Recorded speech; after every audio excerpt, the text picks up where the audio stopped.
The purpose of this class is to explain as briefly as possible the controversy that was raised up by Hamas, a terrorist organization, and the Jewish idea of a red heifer. I'm going to read you what the spokesman of Hamas said when it came 100 days in the war between the land of Israel and Hamas. He mentioned something like this, that he urged all the Arabs to go protect one of the mosques that is in the Mount of the Temple. And then he said like this: the bringing of red cows as an application of a detestable religious myth, this has to be explained, designed for aggression against the feelings of an entire nation in the heart of its Arab identity and the path of its prophet, the night journey, and ascension to heaven. These are the words that he said. What is he talking about? Now, you can imagine he was talking to an Arab public that probably has no idea of what he's talking about, red heifers and cows. And even if he was talking about in front of non-Jews, also have no idea what he's talking about. So the purpose here is I'm going to explain what's the red cow, this red heifer thing, and then why is he calling it a myth, and what does it really mean for the Jewish people and the coming of Mashiach speedily in our days. First of all, in the Torah, in the Parsha of Chukas, in the book of Numbers, the chapter 19, there's a broad description, very long description of the idea of a red heifer. What does that mean? When a person is impure, there are many types of impurity in Judaism. One of them is called impurity of a dead body, of a corpse. If you touch a corpse, if you are in a room with a corpse, then you get spiritually impure. Nowadays, even myself, are all spiritually impure with this impurity. And it doesn't mean anything. It's no problem. Now, in the days of the temple, you could not participate in certain ceremonies if you were spiritually impure. So you had to be purified.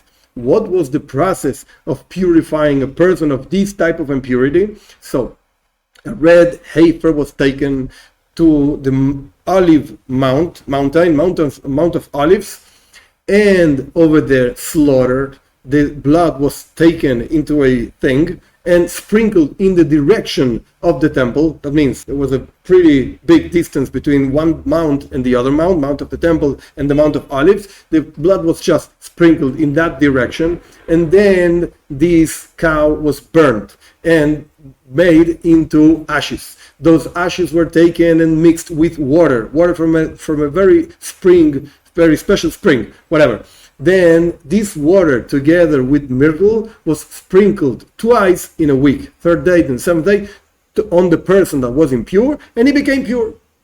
Now, not every time a person became impure, there was a whole process of a red heifer. No. There was a process of a red heifer. The ashes were stored away, and whenever a person needed to be pure, then he was sprinkled with the water and in the ashes, etc., etc. Now, this is the process itself. You can go read it yourself in the Bible, so to speak. Good.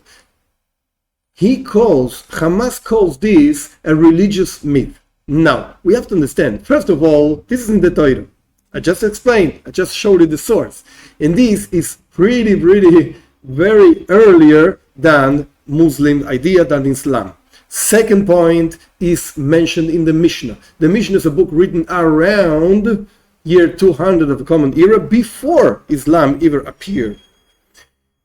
Third point, the Rambam was Rav Moshe ben Maimon. He lived in Spain in the years 1100s, and he codified, he did not make up anything, he just codified the Jewish law. And within the Jewish law, he codified also this idea of the red heifer. And he explains over there, based on the Mishnah, the book I mentioned before, that there were actually 9 processes in the whole story of the world, 9 processes of red heifer. The first one was done by Moshe Rabbeinu in the desert. The second one was done by Ezra, the one that rebuilt the second temple. And then from Ezra till today, there were 7 processes until the destruction of the second temple. We're talking about 2,000 years ago.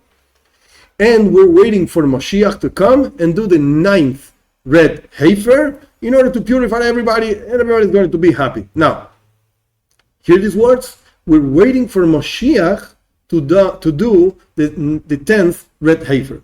There's one group, very small group in Eretz Israel, in the land of Israel, that they think that they have to do the red heifer in order for Mashiach to come. But this goes against the writings that I just quoted, against the Jewish law. Now, the process of the red heifer is not going to bring Mashiach. On the contrary, Mashiach has to come, and then he's going to do a few things that I'm going to describe to you in a minute. And one of those things is also the idea of the red heifer. Why? Because you cannot go to the mount of the temple if you're not pure. So you need to be pure. So how can you build a temple if you're impure? So you need to be purified first. But in order to build a temple, you need Mashiach also. So let's go read. I'm going to read for you the Rambam in a different place where he brings the different conditions that have to be fulfilled in order to build the temple.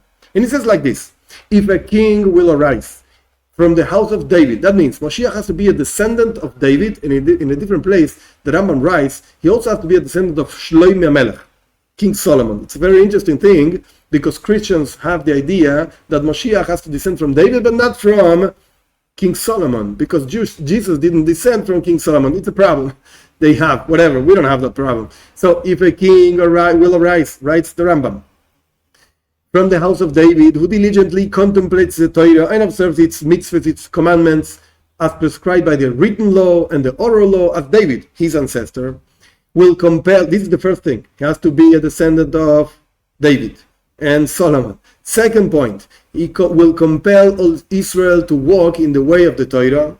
That's the second point. Third point, and will rectify the breaches in its observance. That means everybody is going to observe the Torah and the mitzvahs, and fight the wars of God. That means he's going to fight everybody that goes against the law of the Torah. We may, with assurance, consider him Mashiach. Is he Mashiach? We don't know. We can consider him Mashiach. If he succeeds, continues the Rambam, with the above, builds the temple in its place, and gathers the dispersed of Israel. The Jewish people go to Eretz Israel, to the land of Israel. Then he is definitely Moshiach. Continues the Rambam. He will then improve the entire world, not just the Jewish people, the entire world, motivating all the nations to serve God together, as it says in Tzefania. It's one of the prophets in the chapter 3, verse number 9. I will transform the peoples to a purer language, that they will call upon the name of God and serve Him with one purpose. Everybody together will serve God. This is what Mashiach means. What does that mean? That bringing the Rambam didn't mention the red heifer, you know? Did you hear the text? That means that the red heifer is not a condition for Mashiach. On the contrary, Mashiach has to come, and then he's going to have to do the red heifer in order to be able to go into the mount of the temple to build the temple.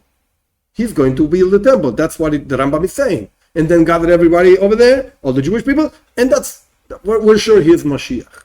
So there's no such a thing as red heifer attempting against the Arabs or the Muslims. Again, point number one, if you're going to call this a religious myth, you have a problem. Why? Because your religious myths are actually later in history than our religious myths. So if our thing is a religious myth, you know what? Yours also. And if your thing is not a religious myth, so don't call our thing a religious myth, because it doesn't make any sense. Our thing that you also learn, because you also have the same Torah and Bible, is actually from before your religious myth. That's point number one.